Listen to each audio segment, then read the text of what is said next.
Shenandoah, Pennsylvania, a place that's welcomed immigrants for generations. And then, one night in July 2008, truly in my heart, I believe they beat him up because he was Latino. Crystal Dillman's fiancé, Luis Ramirez, was walking down this street when he came across a group of white high school football players. I heard this screaming and yelling, the ethnic, F this, Mexican that, spick this, the whole 9 yards. That's what they were saying? Yes. Ramirez and the boys started fighting.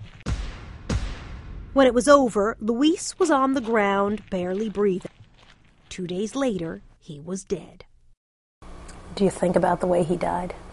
Every day. I think about seeing him in that hospital bed, and I mean, I don't wish that on my worst enemy.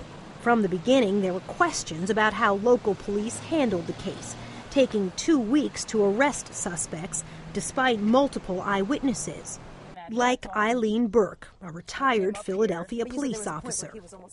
For 30 or so crime scenes that you've been involved in the 8 years you're a police officer, how does this one compare? Like a joke. More questions were raised at the April trial of the 2 young men, Brandon Pekarsky and Derek Donchak. A third defendant who took a federal plea deal testified that Shenandoah police urged the boys to get their story straight.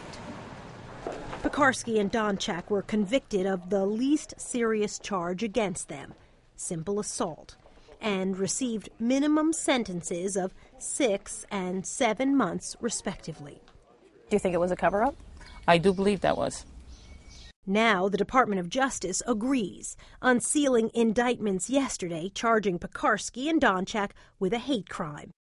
The indictment also alleges 3 Shenandoah police officers, including the police chief, conspired to obstruct justice. One, Lieutenant Bill Moyer, accused of lying to the FBI and destroying evidence. The sneakers, authorities say, the boys used to kick Ramirez to death. The officers have pled not guilty. Lawyer Gladys Limon has been at Dillman's side throughout the case. It's been very difficult for her, so this has provided some sense of relief and will provide her with a sense of peace this Christmas. Pekarsky and Donchak could have been released from state prison in just weeks. The new federal charges carry a maximum sentence of life. Soledad O'Brien, CNN, New York.